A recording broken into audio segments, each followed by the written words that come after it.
قال الله تبارك وتعالى: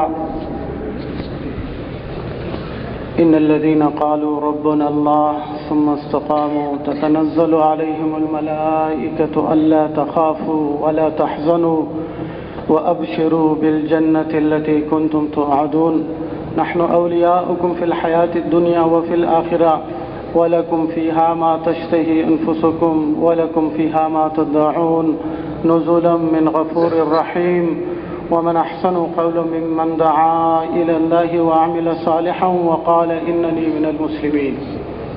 صدق اللہ العظیم. ہم یہاں ایک محنت کے سلسلے میں جمع ہوئے ہیں.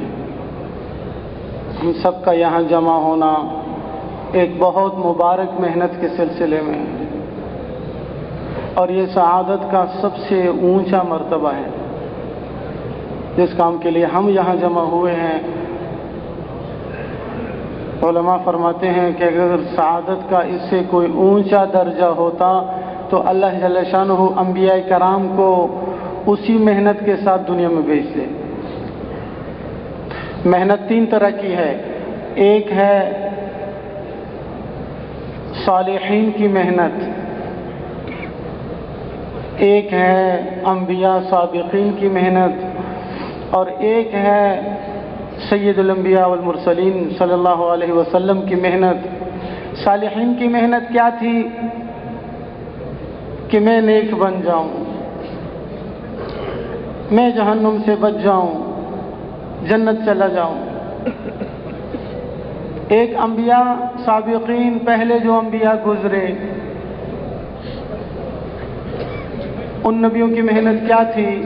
جس علاقے، جس شہر، جس علاقے، جس شہر میں جس نبی کی تشکیل ہوتی، مبعوث ہوتے،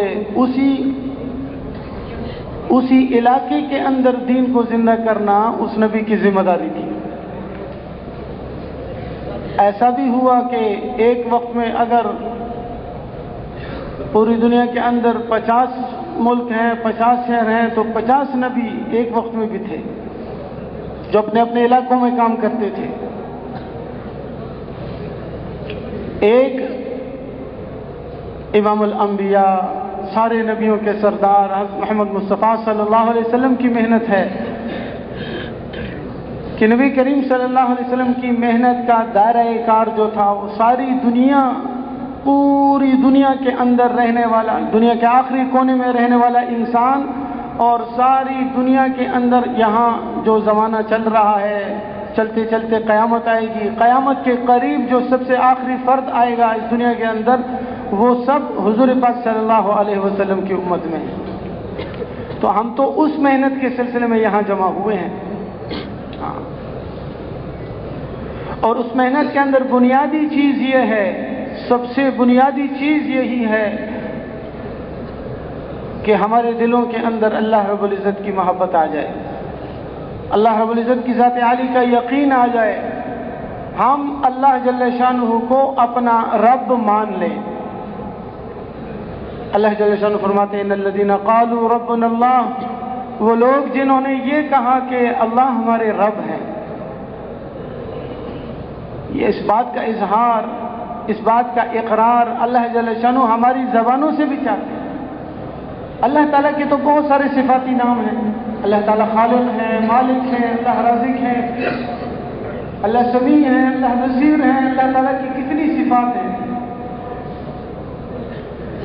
لیکن اگر دیکھا جائے جس وقت اللہ جل شانہ نے سارے انسانوں کو اور ان کی روحوں کو جمع کر کے عالم ارواح میں ان سے اقرار لیا، وہ اقرار کس چیز کے لیا ہے؟ الست بربکم، کیا میں تمہارا رب نہیں ہوں؟ یہ اقرار نہیں لیا الست بخالقکم، الست بمالککم.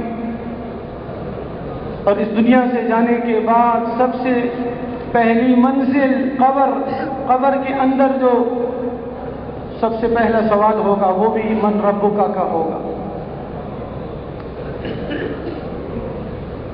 اور کسی بارے میں سوال نہیں ہوگا من خالقک کا، کون تمہارا خالق تھا. ربوبیت کے بارے میں سوال ہوگا. قرآن پاک عظیم الشان کتاب اللہ کا کلام، اللہ رب العزت نے اپنی کلام کی ابتدا کس سے کی ہے؟ الحمدللہ رب العالمین. اور اپنی اسی صفت کے ساتھ اللہ رب العزت نے اپنے کلام کا اختتام فرمایا ہے. قل اعوذ برب الناس. روزانہ نماز میں ہم کتنی دفعہ اس کو پڑھتے ہیں؟ رکوع کے اندر کی تسبیح، سجدے کے اندر کی تسبیح، سبحان ربی العظیم، سبحان ربی الاعلیٰ، کتنی دفعہ اللہ تعالیٰ ہماری زبان سے کہلواتے ہیں، ہماری زبان سے نکلواتے ہیں. تو رب ایک جامع لفظ ہے. جیسے ہم کلمہ پڑھتے ہیں، اب کلمہ لا الہ الا اللہ، الہ کس کو کہتے ہیں؟ علماء فرماتے ہیں کہ الہ یضطر الیہ الانسان فی جمیع حاجاتہ، اپنی ساری حاجتوں کے اندر انسان جہاں دوڑ لگاتا ہے، جہاں مجبور ہوتا ہے، وہ انسان کا الہ ہے. اس لیے ہماری محنت کا سب سے بنیادی محور جس کے گرد ہماری محنت گھوم رہی ہے وہ محنت یہی ہے کہ ہم اپنے اللہ کو پہچان لیں اور اللہ جل شانہ کا یقین، اللہ رب العزت کی ذات عالی کا یقین ہمارے دلوں میں آ جائے. یقین کی کمزوری یہ عمل کی کمزوری پر ابھارتا ہے. اس لیے نبی علیہ الصلوۃ والسلام نے فرمایا ما اخاف علی امتی الا ضعف الیقین. مجھے اپنی امت پر سب سے زیادہ خوف یقین کی کمزوری کا ہے. من یضعف یقینہ یضعف عملہ. جس کا یقین کمزور ہو گیا اس کا عمل کمزور ہو گیا، ضعیف ہو جاتا ہے. اور ایمان اور یقین یہ تو وہ سرمایہ ہے. جیسے ہم دیکھتے ہیں جس آدمی کے پاس جیب میں پیسے ہوں اور وہ بازار جائے اور جس چیز کی طرف دیکھے اور جو چیز خریدنا چاہے وہ خرید سکتا ہے. جو چیز خریدنا چاہے اس کی جیب میں پیسے ہیں. لیکن اگر ایک آدمی بازار جائے، جیب خالی ہے اور ہر چیز کو للچائی ہوئی نگاہ سے دیکھتا ہے، یہ بھی خریدوں نہیں خرید سکتا، یہ بھی خریدوں نہیں خرید سکتا، تو جو ایمان یقین سے خالی انسان ہوگا، خالی مسلمان ہوگا، اس کا بڑا دل چاہے گا میں لمبی لمبی نمازیں پڑھوں، میں قرآن پاک کی بہت تلاوت کروں، میں اللہ کا ذکر کروں، لیکن وہ نہیں کر سکتا. جیسے پیسے سے خالی انسان، سرمایہ سے خالی انسان کوئی چیز خریدنے کی طاقت نہیں رکھتا. تو ایمان یقین یہ تو فرمایا کہ یہ تو عمل پر ابھارنے کے لیے، عمل پر کھڑا کرنے کے لیے بنیاد ہے. اس لیے حضرت عمر رضی اللہ تعالیٰ عنہ، حضرت خالد رضی اللہ تعالیٰ عنہ کو بھیجا تھا سپہ سالار بنا کر، اور وہاں فتوحات ہو رہے تھے اور ملک کے ملک فتح ہو رہے تھے. اچانک امیر المومنین کی طرف سے حکم آیا کہ اس سپہ سالار کو معذور کرو. خالد رضی اللہ تعالیٰ سے کہو کہ وہ اگر چاہے تو عام سپاہی کی طرح لڑے اور چاہے تو واپس آ جائے مدینہ. لیکن قربان جائیں صحابہ کرام کی اخلاص کی کہ فرمایا حضرت خالد رضی اللہ تعالیٰ عنہ نے جب یہ بات سنی، فرمایا کہ میں تو پہلے بھی اللہ کے لیے لڑ رہا تھا، میں تو اب بھی اللہ کے لیے لڑوں اور میں ایک عام سپاہی کی طرح لڑوں. کسی نے حضرت عمر رضی اللہ تعالیٰ عنہ سے کہا امیر المومنین آپ نے امت کو ایک جرنیل سے، ایک سپہ سالار سے محروم کر دیا. فرمایا نہیں، میں نے امت کا یقین بچایا کہ سارے لوگ عام لوگ لشکری اور سارے لوگ مسلمان یہ سوچ رہے تھے، سمجھ رہے تھے کہ ہاں یہ تو خالد رضی اللہ تعالیٰ عنہ ہیں تو اس لیے ملک فتح ہو رہے ہیں، اور نگاہ اللہ جل شانہ سے ہٹ گئی. اللہ رب العزت سے نگاہ کا ہٹ جانا اللہ کی رحمت کو اٹھا لینے کا ذریعہ ہوتا ہے. اللہ کی رحمت ختم ہو جاتی ہے. حنین کا واقعہ ہمارے سامنے ہے، بار بار ہم سنتے ہیں. کہ جب چند نئے مسلمانوں کے دل میں یہ بات آ گئی کہ جب ہم تھوڑے تھے تو ہمیں فتح ملی، اب تو ہم ہیں ہی زیادہ، تو اب تو فتح ہے ہی ہماری. اس بات کی وجہ سے پورا نقشہ بدل گیا. نبی کریم صلی اللہ علیہ وسلم چند صحابہ کرام کے ساتھ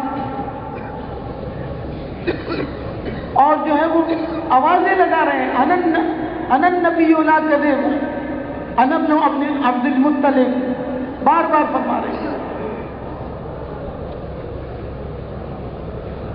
تو یہ چیز پیدا کرنی ہے. رب جامع لفظ ہے، اس کا مطلب یہی ہے کہ ساری ضرورتوں کا پورا ہونا ایک اللہ تعالیٰ سے سمجھا جائے بس.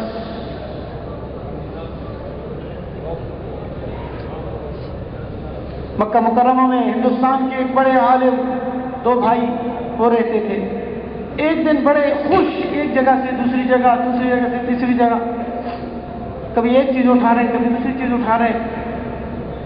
تو کسی نے چھوٹے بھائی سے پوچھا کہ کیا بات ہے، کوئی خزانہ ہاتھ میں لگ گیا، کوئی خزانہ ہاتھ لگ گیا، یہ کیوں اتنے خوش ہیں آپ لوگ؟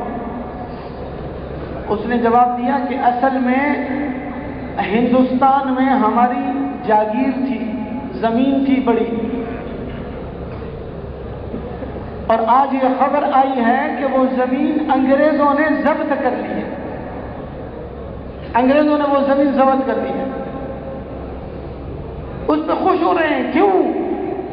کہ اب جب بھی کوئی مسئلہ آتا ہماری نگاہ اپنی جائیداد کی طرف جاتی، زمین کی طرف جاتی، اور اب تو وہ سہارا بھی ختم ہو گیا، اب تو بس اللہ ہی اللہ ہے. یہ چیز پیدا کرنی ہے. تو کیا فرمایا؟ وہ لوگ جنہوں نے یہ کہا کہ اللہ ہمارے رب ہے، ثم استقاموا، پھر اس پر جمے رہے. کہ جب آدمی زبان سے ایک بات کہتا ہے المرء یؤخذ باقرارہ، تو پھر تو اللہ امتحان بھی لیں گے. ہم کہتے ہیں جی اللہ ہی سے ہوتا ہے، پھر اللہ تعالیٰ بیماری بھیجتے ہیں کہ اب دیکھوں میرا بندہ یہ کدھر جا رہا ہے، کہاں جا رہا ہے. اور بیماری کے وقت ڈاکٹر کے پاس جانا، دوائی استعمال کرنا یہ منع نہیں ہے، مگر وہ جو کہا کہ پہلی نگاہ وہ اللہ کی طرف جائے، پہلی توجہ اللہ کی طرف جائے. سبب کے درجے میں تو وہ تو ربانیت ویسے بھی نہیں ہے.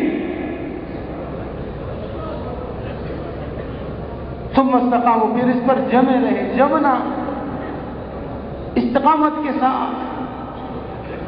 اور علماء نے اس کے یہ مطلب بھی تحریر فرمائے ہیں کہ پورے دین پر چلے، اللہ کے اوامر کا ارتکاب اور اللہ کے نواہی سے اجتناب. جو اللہ تعالیٰ نے احکام دیے کرنے کے اس کو کرے پابندی کے ساتھ، یہ استقامت ہے. اور نہ کرنے کے کاموں سے بچے، گناہوں سے بچے. فرمایا کہ گناہ تو زہر ہے. اب دیکھیں ہمارے دلوں چونکہ یقین کی کمزوری آدمی کو عمل سے محروم کرتی ہے. اب ہمارے دلوں میں یقین ہوتا ہے کہ یہ بجلی کی تار جا رہی ہے، اس میں کرنٹ ہوتا ہے، اگرچہ اس وقت اس میں بجلی نہ ہو، کوئی اس کو ہاتھ لگانے کے لیے تیار نہیں ہوتا. سانپ کے قریب کوئی نہیں جاتا، اس کو ہاتھ لگانے کے لیے کوئی تیار نہیں ہوتا. اس کو پتہ ہے کہ اس کے اندر زہر ہے.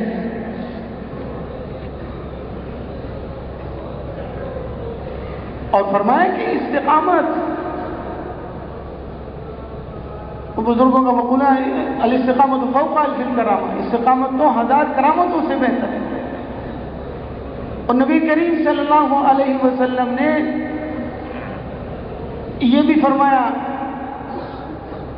احب الاعمال الی اللہ ما داوم علیہ صاحبہ وان قل.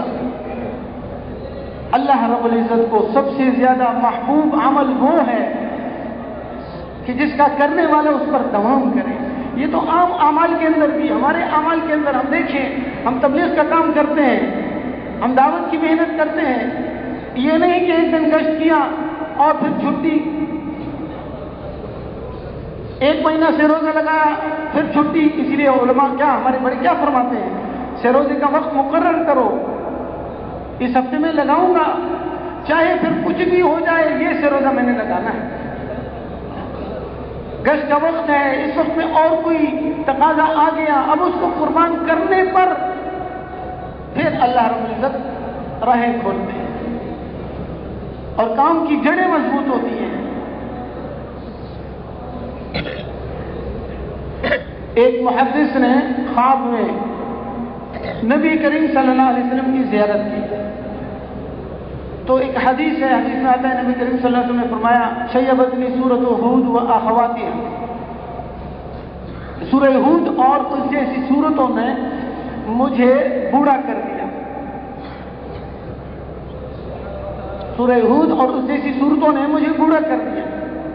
تو اس کے علماء نے بہت سارے مطالب جو حدیثوں میں آتے ہیں، کتابوں میں بیان فرمائے، اس میں احوال ہیں قیامت کے، اور اس میں جو ہے نا آخرت کے احوال ہیں اور بہت سارے۔ تو اس محدث نے پوچھا یا رسول اللہ، آپ نے فرمایا کہ سورہ ہود نے مجھے بوڑھا کیا، سورہ ہود میں ایسی کیا چیز ہے؟ تو نبی کریم صلی اللہ علیہ وسلم نے فرمایا کہ اس میں ایک آیت ہے فاستقم کما امرنا، کہ تم جیسے تمہیں حکم ملا ہے اس پر جمے رہو۔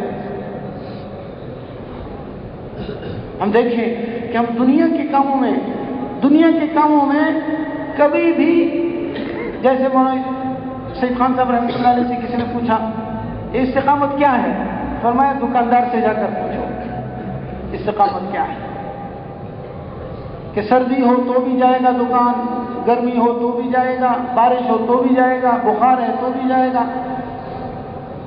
چھوڑے گا نہیں، یہ سمجھ لو۔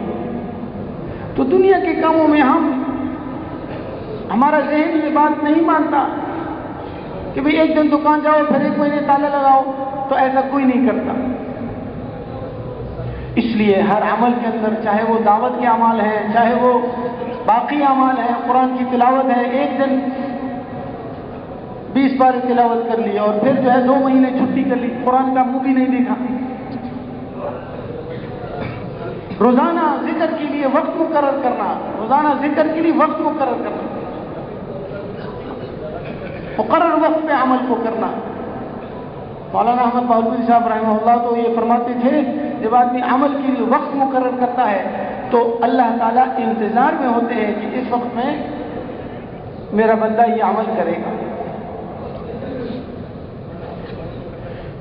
تو اللہ رب العزت نے نبی کریم صلی اللہ علیہ وسلم کو یہ محنت دے کر دنیا میں بھیجا۔ ہم اس محنت کے لیے جمع ہوئے، جو انبیاء سید المرسلین، ساری دنیا کے اندر جتنے بھی محنتیں ہیں، دین کی محنت ویسے بھی اس سے برکت والی ہے، لیکن دین کی محنت میں پھر نبیوں کے سردار محمد صلی اللہ علیہ وسلم کی محنت، آپ کی فکر، آپ کا غم، آپ کا کڑن کیا تھا؟ حضور پاک صلی اللہ علیہ وسلم نے ایک دفعہ فرمایا، ارشاد فرمایا انما مثلی ومثلکم کمثل رجل استوقد نارا، میری مثال اور تمہاری مثال تو ایسے ہے جیسے کہ ایک آدمی نے، ایک شخص نے آگ جلائی، فجعل الجنادب والفراش یقعن فیہن، اور اس میں پروانے پتنگے گرنے لگے، وہ یذبہن عنہ، اور وہ اس پتنگوں کو اس سے ہٹا رہا ہے، دور کر رہا ہے، لیکن وہ اس میں گرتے جا رہے ہیں۔ وَأَنَا آخِذٌ بِحُجَزِكُمْ عَنِ النَّارِ وَأَنْتُمْ تُفَلِّتُونَ مِنْ يَدِي، میں تمہیں تمہاری کمروں سے پکڑ کر تمہیں جہنم کے عذاب سے، جہنم کی آگ میں گرنے سے بچا رہا ہوں، اور تم میرے ہاتھوں سے پھسلتے جا رہے ہو۔ آپ صلی اللہ علیہ وسلم کی یہ فکر کیوں کہ نبی کریم صلی اللہ علیہ وسلم کو آخرت کے احوال معلوم تھے۔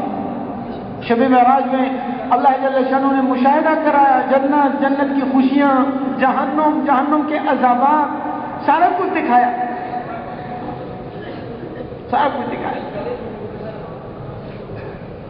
اس لیے آپ صلی اللہ علیہ وسلم ہر وقت آخرت کے احوال سے فکر مند رہتے تھے۔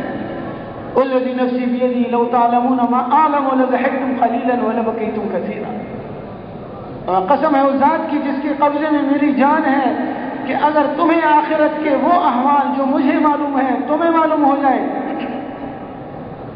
تو تم رونا زیادہ کر دو، ہنسنا کم کر دو۔ آخرت کے احوال جس آدمی کے سامنے آخرت ہوتی ہے کہ میں نے مرنا ہے، اس دنیا سے جانا ہے، تو وہ آدمی کبھی دنیا کی خوشی سے خوش نہیں ہوتا. اسی لیے نبی کریم صلی اللہ علیہ وسلم نے فرمایا ان اخوف ما اخاف علیکم اثنتان، مجھے تمہارے اوپر سب سے زیادہ دو چیزوں کا خوف ہے. ایک اتباع الہوا، خواہشات کی پیروی، اور دوسری چیز طول الامل، حمزہ کے ساتھ امیدوں کا لمبا ہونا.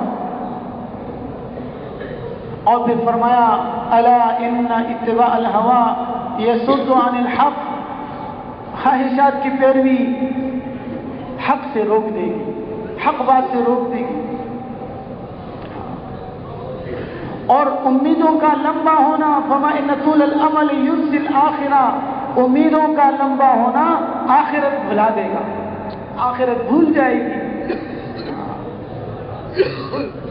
یہ پتہ بھی ہوگا کہ مرنا ہے، لیکن شیطان کہتا ہے فلاں مر گیا، فلاں مر گیا، تمہاری باری تو جب آئے گی آئے گی. اس لیے ایک حکیم کا مقولہ ہے، فرمایا کہ ذرا سنبھل جاؤ، ہو سکتا ہے کہ جس کپڑے سے تمہارا کفن تیار ہوگا وہ اس کپڑے کی تھان بازار میں آ چکی ہو. ایک آدمی بازاروں میں پھر رہا ہوتا ہے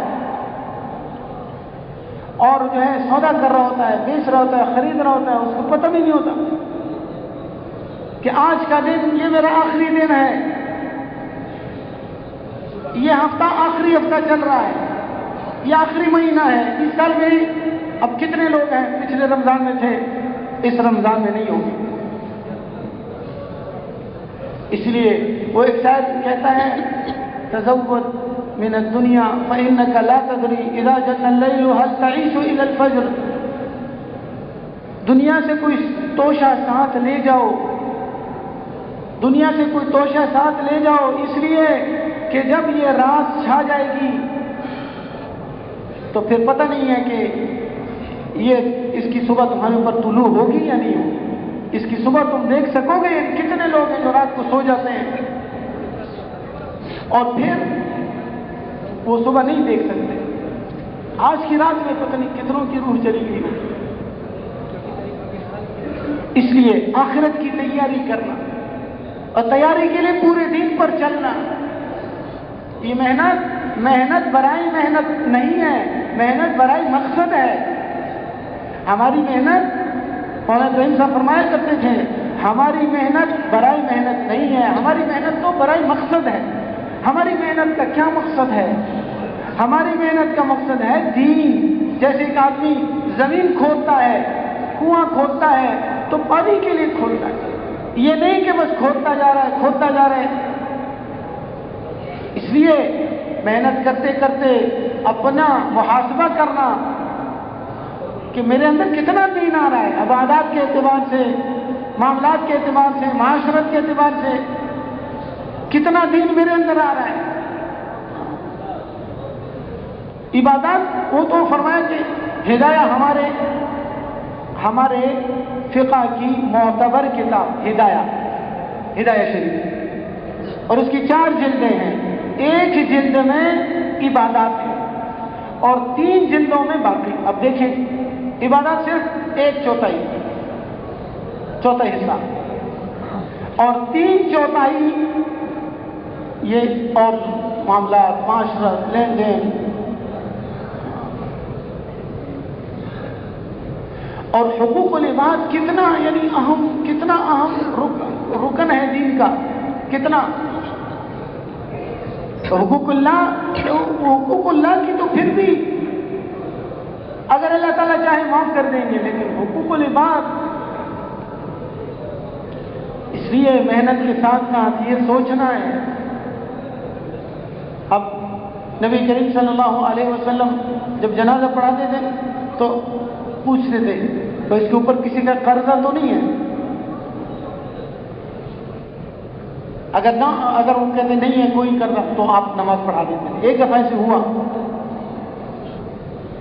کہ نبی کریم صلی اللہ علیہ وسلم نے پوچھا تو انہوں نے کہا ہاں اس پر فلاں کا قرضہ ہے. کہ فرمایا کہ اب پھر خود ہی تم ہی نماز پڑھا دو اس کی۔ پھر ایک صحابی نے اٹھ کے ذمہ لے لیا کہ میں اس کا قرضہ ادا کروں گا۔ پھر اس کے بعد نبی کریم صلی اللہ علیہ وسلم نے جنازہ پڑھایا۔ ہم سوچیں کتنا یعنی ہمارے اوپر دوسروں کے حقوق ہوتے ہیں، تو پورے دین کو زندگی میں لانا یہ ہے جب ایک انسان ایسی زندگی گزارے، ان الذین قالوا ربنا اللہ ثم استقاموا، پھر اس پر جمے رہے، تو پھر تتنزل علیہم الملائکۃ الا تخافوا ولا تحزنوا وابشروا بالجنۃ التي کنتم توعدون۔ فرمایا موت کے وقت فرشتے 3 خوشخبریاں سنائیں گے۔ سب سے پہلی خوشخبری اللہ تخافوا، خوف نہ کرو، ولا تحزنوا، غم نہ کرو، حزن نہ کرو۔ خوف کیا ہے؟ فرمایا آئندہ آنے والی مستقبل میں آنے والی کسی چیز کے بارے میں دل کے اندر خدشہ، یہ خوف ہے۔ اور حزن کے پیچھے ماضی میں جو کچھ ہو گیا اس کے بارے میں غم۔ فرمایا نہ خوف کرو اور نہ غم کرو، آگے کیا ہوگا، آگے کے جو منازل ہیں وہ اللہ پاک سے تمہارے لیے درست کرے گا سارے منازل۔ اور پیچھے تو فرمایا کہ یہ بھی بعض مفسرین نے لکھا ہے کہ پیچھے جو اہل عیال تمہارے رہ گئے، پیچھے جو تمہارے اولاد رہ گئی، اس کے بارے میں خوف نہ کرو، وہ بھی اللہ تعالیٰ تمہارے ساتھ جنت میں تمہارے ساتھ جمع کرے گا، اجتماع کرے گا۔ اور بعض یہ کہتے ہیں کہ پیچھے جو تم تقصیرات، جو گناہ، جو غلطیاں ہو گئی، لیکن دین پر چلنے کی وجہ سے، پورے دین پر چلنے کی وجہ سے تھوڑی بہت کمیاں ہوں گی تو اللہ تعالیٰ معاف کر دے گا۔ اور وَأَبْشِرُوا بِالْجَنَّةِ الَّتِي كُنتُمْ تُوعَدُونَ، اور اس جنت کی بشارت لے لو جس کا تم سے وعدہ کیا ہے۔ اللہ تعالیٰ جنت میں پہنچائیں گے، جنت کے اندر اللہ پہنچائیں گے، اور جنت وہ اللہ تعالیٰ کا مہمان خانہ ہے۔ وَلَكُمْ فِيهَا مَا تَشْتَهِي أَنفُسُكُمْ وَلَكُمْ فِيهَا مَا تَدَّعُونَ نُزُلًا مِّنْ غَفُورٍ رَّحِيمٍ۔ فرمایا کہ جنت کے اندر تو جنتی کو وہ بھی ملے گا جو زبانوں سے مانگیں گے، جو زبان سے مانگا وہ بھی ملے گا، اور وہ بھی ملے گا جو ابھی زبان سے مانگنے کی نوبت ہی نہیں آئی، دل میں اس کی خواہش آئی، وہ بھی اللہ پورا کرے گا، وہ بھی اللہ پورا کرے گا۔ اب بتاؤ کہ دنیا کا کون سا بادشاہ ہے جس کو ایسی بادشاہت نصیب؟ کون سا ایسا بادشاہ ہے، کون سا ایسا سربراہ ہے کہ جب اس کے دل میں ایک بات آ جاتی ہے تو وہ بھی پوری ہو جاتی ہے؟ اللہ تعالیٰ جنت میں یہ بھی پورا کریں گے۔ اور اللہ رب العزت جنت کے اندر وہ چیز بھی عطا فرمائیں گے کہ جو چیز اللہ جل شانہ نے دنیا کے اندر نبی، جو محبوب برگزیدہ لوگ، اللہ کے چنے ہوئے لوگ، اس کے مانگنے پر بھی اللہ تعالیٰ نے اس کو نہیں دی۔ حضرت موسیٰ علیہ السلام نے آواز سنی تو شوق پیدا ہوا کہ میں یا اللہ آپ کو دیکھنا چاہتا ہوں، تو اللہ رب العزت نے کیا فرمایا؟ لن ترانی، مجھے ہرگز نہیں دیکھ سکتا۔ دنیا کی آنکھیں اللہ تعالیٰ کو نہیں دیکھ سکتی، اور اللہ رب العزت جنت کے اندر جنتیوں کو یہ نعمت بھی دیں گے۔ فرمایا حدیث میں آتا ہے اللہ رب العزت جنت کے اندر جنتیوں کو داخل فرمائیں گے تو پھر اللہ رب العزت خطاب فرمائیں گے، تُرِيدُونَ شَيْئًا أَزِيدُكُمْ، کچھ مانگتے ہو کوئی اور چیز کہ وہ دے دوں؟ تو عرض کریں گے أَلَمْ تُبَيِّضْ وُجُوهَنَا، کیا اللہ آپ نے ہمارے چہروں کو روشن چمکدار نہیں بنا دیا؟ وجوہ یومئذ مسفرہ ضاحکۃ مستبشرہ، فرمایا ان کے چہرے ایسے تر و تازہ ہوں گے، خوبصورت ہوں گے، ان کے اوپر روشنی ہوگی۔ شاید کی طرف اشارہ ہے، الم تمیز وجوہنا، یا اللہ کیا آپ نے ہمارے چہروں کو سفید نہیں بنا دیا، خوبصورت نہیں بنا دیا؟ الم تدخلنا الجنت وتنجنا من النار، کیا آپ نے ہمیں جنت میں داخل نہیں کر دیا؟ کیا آپ نے ہمیں جہنم سے نہیں بچا لیا؟ اب اور کیا چاہیے ہمیں؟ فیکشف الحجاب، تو پردے اٹھیں گے اور سارے جنتی اللہ کا دیدار کریں گے۔ فرمائیں جو خواص لوگ ہوں گے، اللہ کے خاص لوگ ہوں گے، ان کو اللہ تعالیٰ صبح و شام کرائیں گے اپنا دیدار۔ آدمی سوچے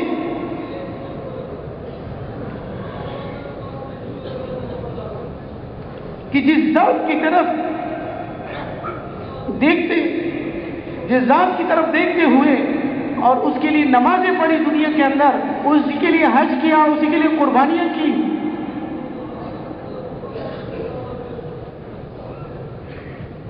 فرمایا کہ اس اللہ کا دیدار ہوگا جنت کے اندر۔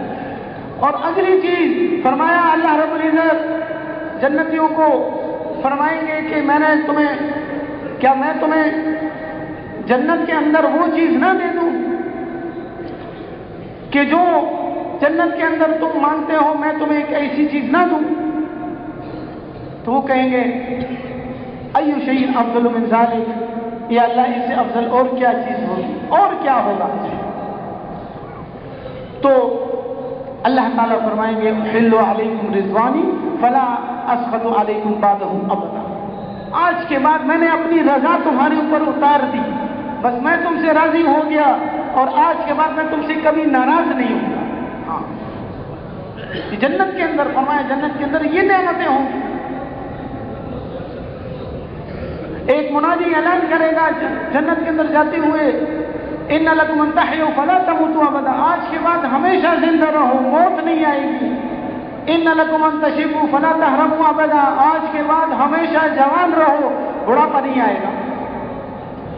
ان لکم ان تصحوا فلا تسقموا ابدا، آج کے بعد صحت مند رہو، بیماری نہیں آئے گی۔ ان لکم ان تنعموا فلا تمسوا ابدا، آج کے بعد ہمیشہ ناز و نعمت میں رہو، مزوں میں رہو، آج کے بعد کبھی فقر و فاقہ نہیں آئے گا۔ تو اس جنت کو لینے کے لیے اللہ رب العزت نے یہ زندگی دی ہے، لیکن آگے اللہ رب العزت نے کیا فرمایا؟ اس کے بعد یہ تو اللہ کی مہمانی ہے، لیکن کیا فرمایا؟ وَمَنْ أَحْسَنُ قَوْلًا مِّمَّنْ دَعَا إِلَى اللَّهِ وَعَمِلَ صَالِحًا وَقَالَ إِنَّنِي مِنَ الْمُسْلِمِينَ۔ ہاں اور یہ تو بڑی خود غرضی کی بات ہوگی کہ خود تو جنت میں چلے گئے اور دوسروں کی فکر ہی نہیں کی۔ یہ تو جانوروں کا جذبہ ہے، جانور کے سامنے چارہ پڑا ہوا ہو اور جانور کے سامنے پانی رکھا ہوا ہو، تو اب اس کے بعد اب اس کو کوئی خبر نہیں ہوتی کہ اس کا بچھڑا کدھر ہے اور اس پر کیا گزر رہی ہے، بس اس کو اپنے پیٹ سے غرض ہے۔ بھائی یہ تو اللہ رب العزت تو انسان کو خیر الناس من ينفع الناس، لوگوں میں سب سے زیادہ بہتر وہ ہے جو لوگوں کے ساتھ لوگوں کو نفع دے۔ ہاں نفع دے۔ اس امت کی بنیاد، اس امت کی پیدائش، اس امت کا وجود تو لوگوں کی نفع رسانی کے لیے ہے، لوگوں کی نفع رسانی کے لیے۔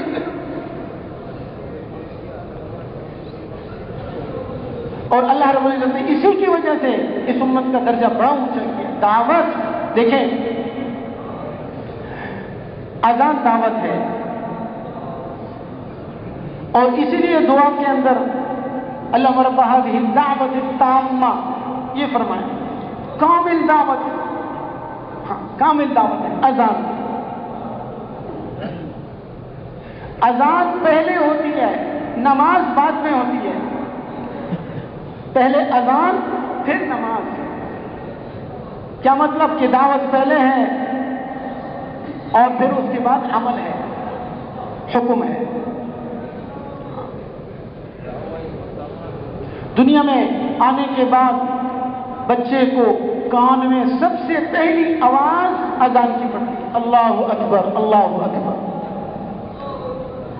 اذان۔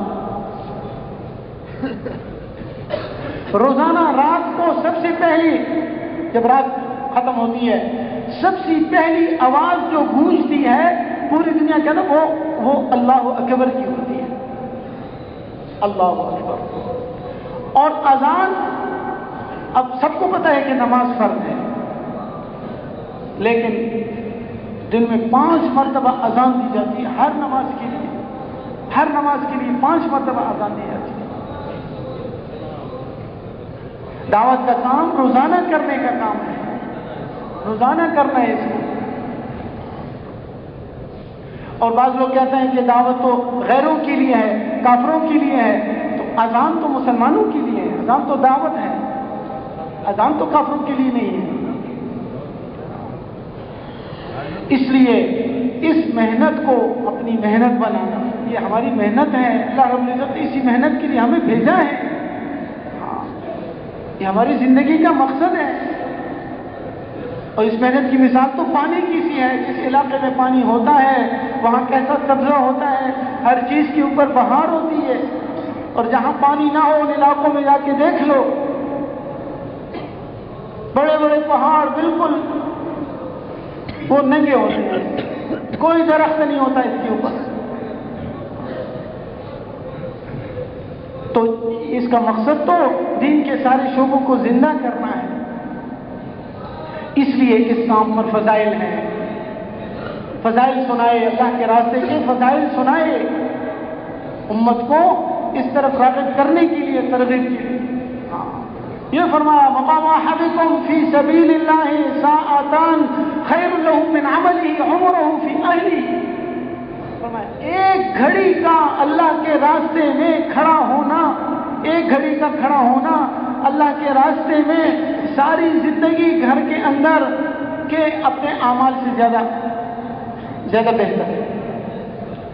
کیوں؟ کیونکہ اللہ تعالیٰ کو کیا کہتے ہیں، تشبہوا باخلاق اللہ، اللہ کے اخلاق اپناؤ، اللہ کے اخلاق اپنے اندر پیدا کرو۔ اللہ سخی ہیں، سخاوت کرو۔ اللہ تعالیٰ دوسروں کو کھلاتے ہیں، خود نہیں کھاتے، دوسروں کو کھلاؤ۔ تو اللہ تعالیٰ مہربان ہے، اللہ تعالیٰ شفیق ہے، محبت کرنے والے ہیں امت کے اوپر۔ جو جس کے دل کے اندر امت کی ہمدردی ہوگی، شفقت ہوگی، تبلیغ کا کام۔ اب دیکھیں، اب ایک مثال کے طور پر ایک گھر کے اندر ایک آدمی کوئی ڈاکہ ڈال لیتا ہے، تو اب ہم کہتے ہیں کہ گھر والے کا نقصان ہو گیا۔ نقصان تو دونوں کا ہوا، گھر والے کا بھی ہو گیا اور ڈاکو کا بھی ہو گیا۔ دیکھو، ایک نقصان ہے دنیا کا، ایک ہے آخرت کا نقصان، ایک ہے مال کا نقصان، ایک ہے اعمال کا نقصان۔ تو کون سا نقصان بڑا ہے؟ اعمال کا نقصان بڑا نقصان ہے، آخرت کا نقصان بڑا نقصان ہے۔ اس ڈاکو نے ڈاکہ ڈالا، اس ڈاکو نے ڈاکہ ڈالا تو اس نے تو اپنی آخرت خراب کر دی۔ لیکن سچ بتائیں ہم کہ جو بھی سنتا ہے تو ترس کس پر آتا ہے؟ اس کے گھر ڈاکہ ڈالے، اور ڈاکہ ڈالنے والا اس پر غصہ ہوتا ہے۔ یہ نبوی مزاج نہیں ہے۔ نبی کریم صلی اللہ علیہ وسلم کے دل میں امت کا غم، درد، کوڑا، ہمدردی، یہ اس کام کی اصل ہے۔ اور اس غم کے ساتھ، فکر کے ساتھ فرمایا کہ داعی آدمی تو واسطہ ہوتا ہے اللہ تعالیٰ اور بندے کے بیچ۔ داعی آدمی واسطہ ہے۔ داعی کیا کرتا ہے؟ دعوت دے کر اللہ تعالیٰ سے منہ موڑے ہوئے لوگوں کو، اللہ تعالیٰ سے باغی لوگوں کو، اللہ تعالیٰ کے نافرمان اور غافل لوگوں کو اللہ سے ملاتے ہیں۔ اگر ایک افسر ہوتا ہے، اس کا چوکیدار ہوتا ہے، اور وہ جب کوئی ملنے آتا ہے تو وہ پھر اجازت لیتا ہے، پھر اس کو بھیجتا ہے ملنے کے لیے، ملاقات کے لیے۔ تو اگر مثلا ایک دن 100 آدمی ملنے کے لیے آئے، 100 آدمیوں نے ملاقات کی، تو اب ہر ایک کے لیے اس نے اجازت لی، تو 100 آدمیوں نے سے ایک دفعہ ملاقات کی، لیکن اس ملاقات کرانے والے نے، اجازت لینے والے نے کتنی دفعہ ملاقات کی؟ 100 دفعہ ملاقات کی. جو جتنا لوگوں کا تعلق اللہ سے جوڑے گا اس کا اپنا تعلق اللہ سے کتنا مضبوط ہوگا. مثال کے طور پر ایک آدمی ہے, اس کا بیٹا گم ہو گیا, بڑا پریشان ہے, اور ایک آدمی اس کے پیچھے ڈھونڈنے کے لیے گیا اور بہت ڈھونڈا, ڈھونڈتے اور لا کے اس کے گمشدہ بیٹے کو اس کے سامنے جا کے کھڑا کر دیا. تو آپ بتائیں کہ وہ پہلے اپنے بیٹے کو گلے لگائے گا یا پہلے ساتھی کو گلے لگائے گا؟ اس لیے اس محنت کو اپنا اوڑھنا بچھونا بنانا ہے. مجھے شیخ صاحب فرماتے تھے کہ اس کام کو ہم اوڑھنا بچھونا بنائیں, یہ ہماری زندگی کا مقصد ہے. ہاں. اور یہ کام مولوی صاحب رحمۃ اللہ علیہ فرماتے تھے کہ یہ جو کام ہے اس پر سادگی کا پردہ پڑا ہوا ہے, اور اس کی خبر نہ مسلمان کو ہے نہ کافر کو. شروع میں جب جماعتیں جاتی تھی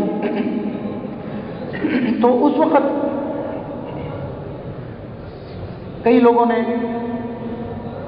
دوسرے ملکوں والوں نے یہ کہا کہ اس کو نہ آنے دو.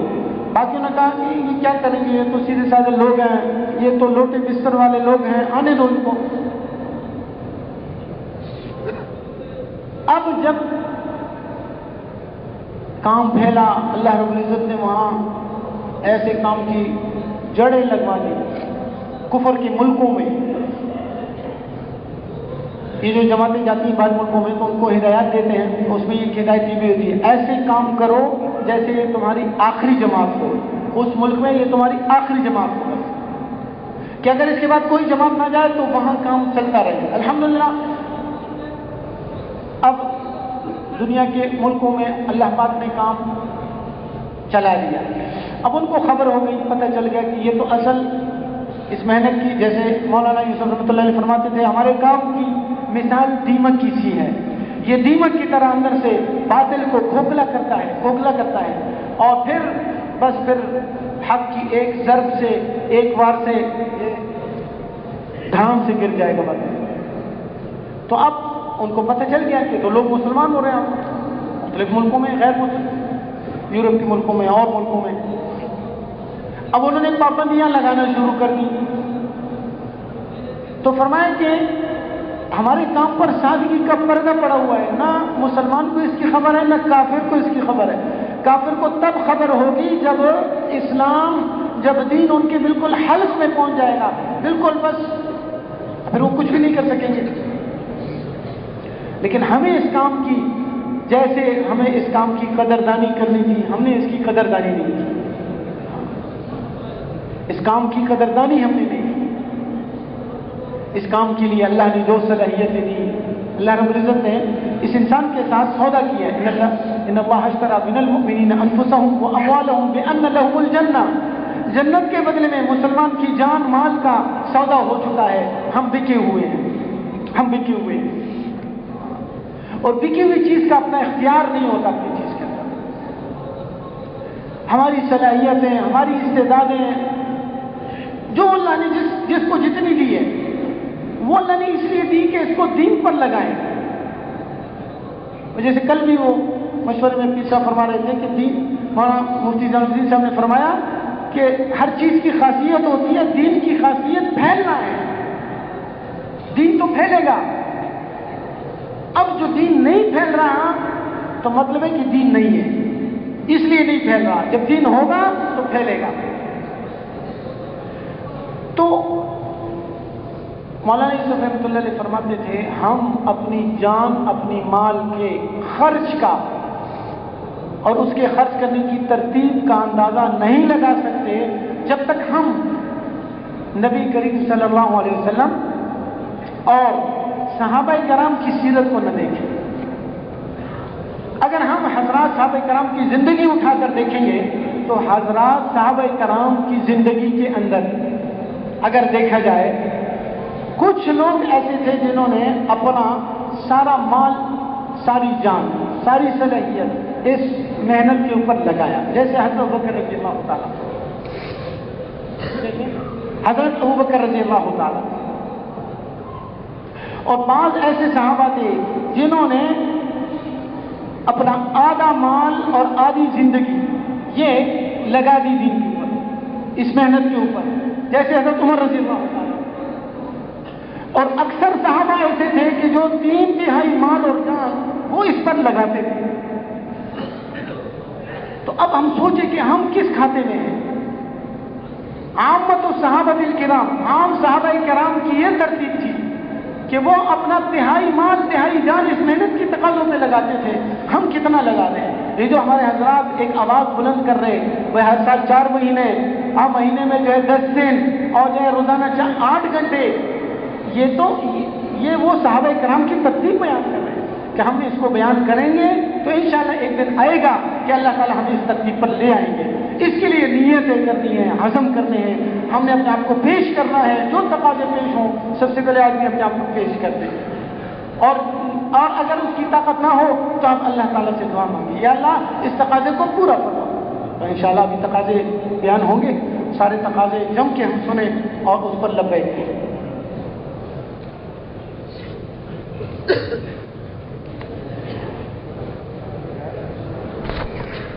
جتنے بھی